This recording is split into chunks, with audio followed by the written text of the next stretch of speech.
and good morning to you. I'm going to go through the series of bow blanks I have and kind of do a step-by-step. How do you turn it from that bow blank into something you can hunt with, something you can display, something you can show off to your friends? Taking this piece of red oak, highly developed red oak, it's a tillered bow, and convert it into something like this relatively easily. Well, anyway, I'm going to really kind of glaze over the first part because it's not rocket science. It really isn't. And it would be hard to screw it up. It really would. You'd have to try. And that is just rounding the back in preparation for its steam bath. Now, this is what I meant by a dog bone in my sales video. I've got two of these things. This is for the bigger bows. It goes from 5.5 inch diameter, 6 inch, 8 inch, which I use for some bows, and then the 10 inch matches my sanding block, and this is for my wider bows. 10 inches for my wider bows. In these smaller ones, you think that, wow, like I did this. This was made from a 3-inch diameter tree. And a lot of the horse bows they were made from smaller diameter trees. So I use this one. I've got a 3-inch and I've got a 4.5 inch diameter. How do you make one of these on your own? It could be made out of cardstock if you're gentle with it, or just take a couple pieces of cardstock if you want to use scissors to cut that out. Glue them together and press it and let it dry so you have kind of this hard thing that's reinforced with tight bond or what have you. And then run around the house and find a round thing. A can would be an easy thing. That's 3 inches diameter, 3 to 4 inches. With one of these things, it really works out 3 to 4 inches. Trace it, cut it out. Now you have your own dog bone for this. What do you do with it? Well, I use this to turn this into piece of wood that looks like it was taken from that diameter tree. How do you do that? On a narrow bow, it's a little quicker process than on a 2.5 inch wide paddle bow. Sanding block, scraper, any way you can do it. Now, if you're worried that, I can't get an exact 3-inch diameter, a little wobbly here, doesn't matter. See, the thing is, if you're doing it evenly, this limb and this limb, you're golden. You're golden. And consider not all trees are perfect circles. All that matters is that you're using the same thing on both limbs. Symmetry. Prior to the steam bath, you should also round your edges. If you've got square edges in your steaming, there's a possibility that it might kind of gink up that edge. But rounding them over, will help your success. A couple other notes. In this series of how to turn this into an actual bow, I'm also going to be doing authentic tip styles for a sinew bow. This one, not so much. It actually has string grooves in it. I'm sure that somewhere along the line they use those. But let's take this thing, we might as well go all the way, and make actual authentic. This bow was made from a stave, and it was made 150, 200 years ago.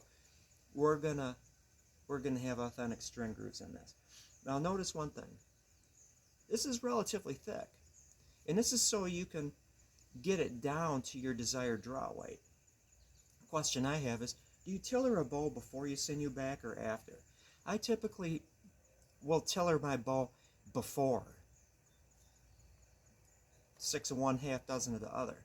But this one is relatively thick. It's going to be thicker than your finished bow, so you can get it down to a usable draw weight. Once it's all sinew backed, it's all ready to go. You let it cure. You didn't rush the sinewing.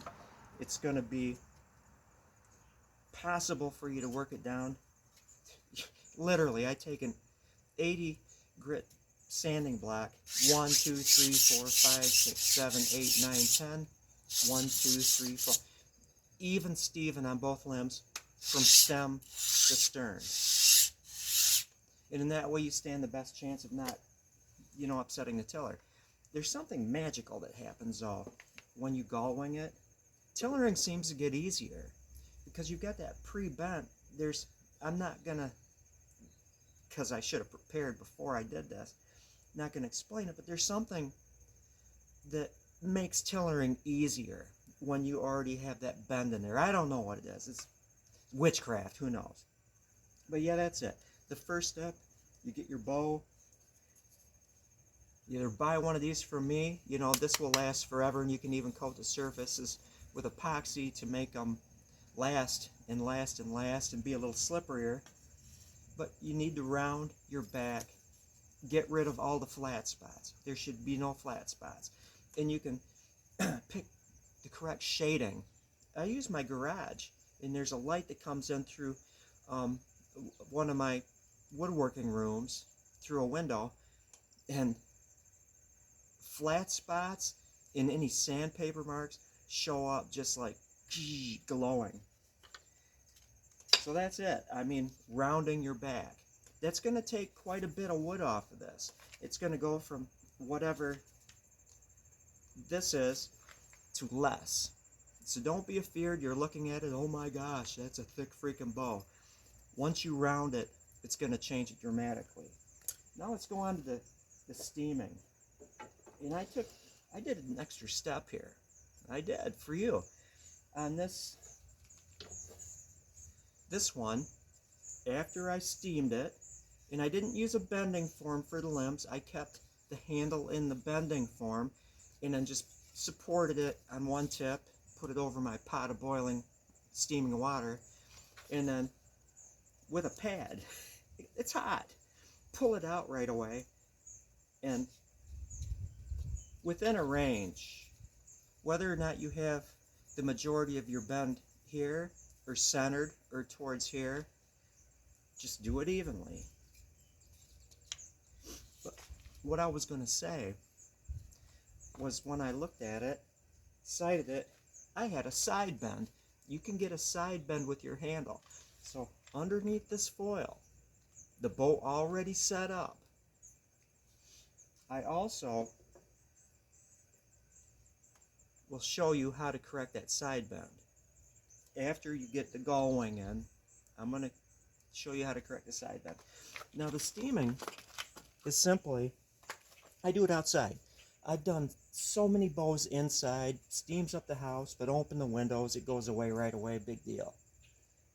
I just have like this turkey roaster thing, and that's a smaller pot. I went to the dollar store, and for like on sale, I think $5 or $10, I got a stainless steel pot and cover, and it's smaller than the one that comes with the turkey thing. It just steams faster, and it concentrates it, and I just like it better. I had to jimmy the timer on this thing. These things come with timers, and I pulled off the round plastic knob and then made a knob. It's that piece of wood down there. So then I can take another piece of wood. You see that thing right here?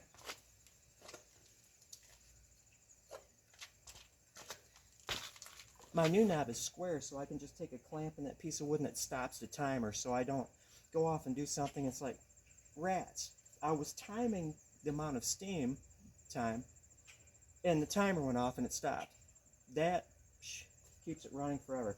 All it is a pot with enough water. Use more water than you think, because after 25 minutes, a lot of water disappears. Put foil over it. Have a pair of gloves, because you're going to be turning the clamps without taking the foil off. It gets pretty hot, and just a pair of leather gloves will help you turn the screws while it's steaming. But I think you got it. over a pot of steamy water, cover it with foil. Time-wise, be generous. You're not going to hurt it by steaming it a little more.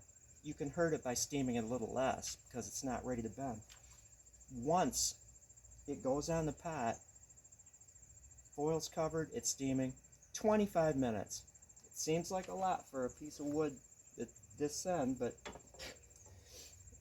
why invest a mere $60? This is like one of the greatest values you can get. Get a cool horse bow for 60 bucks plus shipping.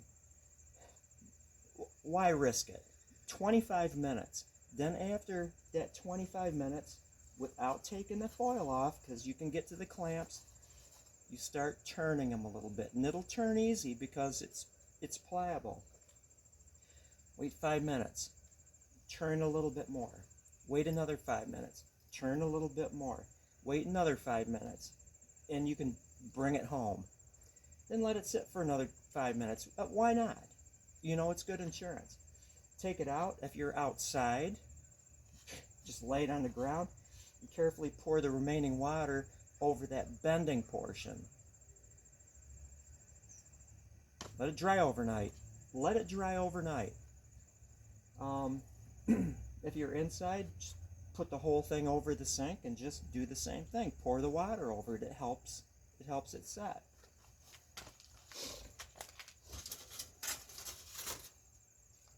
But this is it. This is designed, the holes, so you can have it in the clamps, ready to go. Just steam the whole thing. You're not going to hurt the clamps steaming it. Big deal. You do have to be careful when you're turning it. Watch this pad, and I'll throw in a few pads with this, that when this little bearing thing stops working and that foot turns with this, you have to make sure that it stays centered as you're cranking it down. Now note, these are 2.5 inch, I believe, 2.5 inch clamps. The silver ones are thinner right here, and they fit in the holes. If you get the orange ones, you're going to have to make the holes a little bigger because this foot does not want to fit in there. Just find the silver ones. They're cheaper. They work forever. These clamps have been through the steaming process I don't know how many times. A lot. Now on this side, you don't do that when you're steaming the first time. You might not even have to do that piece of wood clamping it. The reason I do this is if you want to correct a side bend, you have to support this side. Put it in the steamer again. You know, another 20 minutes or so. Loosen. These should be a little loose, but still gripping. A little loose so they can allow the bow to slide a little sideways. Now I literally draw arrows. When I sight this and I see there's a side bend, I'll draw an arrow on this limb and this limb because I don't want to mess it up. I don't want to do the reverse. That means I pull towards the direction of the arrow. So I'll steam it, and this block allows me to do this without the center pulling out. There's tricks for everything. But that's basically it. I'm not going to steam this. You get the drift. You just cover it with foil, steam it for 25 minutes, turn the clamps every 5 minutes till it's driven home. If you have to correct it, put a block on the side here. Now how do you do the limb? So I steam it again. This is still clamped because I don't want the steam to leak out, and do this. If I have to steam a certain area and I don't have it clamped, I'll take a washcloth, wrap it around the area that I don't want the steam to hit, and then wrap aluminum foil over that washcloth to insulate it, and that'll keep the steam off the previously steamed area. And I'll do that maybe if I'm recurving it too, and I've got this, and it's just a handy thing to do. Now for the limbs, I'm going to pick an area. If you don't feel confident that you're going to have your knee in the right spot, I'm going to be seeing the surface right here. I'll measure it from the tip to where I want the center of the bend to be. just draw a line there. With pencil, you can sand it off, and then that's the area of your knee. Steam it. The limbs are thinner than the center, so you can probably get by with steaming this 20 minutes. Using a little leverage, being very careful, and what you're shooting for is that when you put the center against a wall, each tip is touching. You've got a similar bend here, similar bend here. Just use your knee and move it back and forth a couple inches so you don't have like a gink here. It usually doesn't work out with like a gink because when you've got your knee, I've got a silicone kitchen pad. It's hanging in there somewhere. That creates kind of a round. It's not like a point, it's kind of a round. And this is a relatively easy area. Be careful you don't twist it. That's the hard part. If you wound up twisting it and your tip is going off into space, just re-steam it. You can fix, unless it cracks in half, any bend that's not correct. You can always redo it. What was I going to say? Well, the limb deflexes, you can washcloth the center, aluminum foil it, and then use bending form for this. But seriously, the limbs are thin enough. It's easy to do just with your knee, and it's good experience. And so, my friends,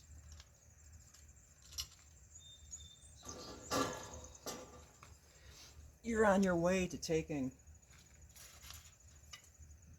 this piece of wood and turning it into an actual useful bow. I guess that's it. This is step 1 and 2 in your journey in creating your own horse bow.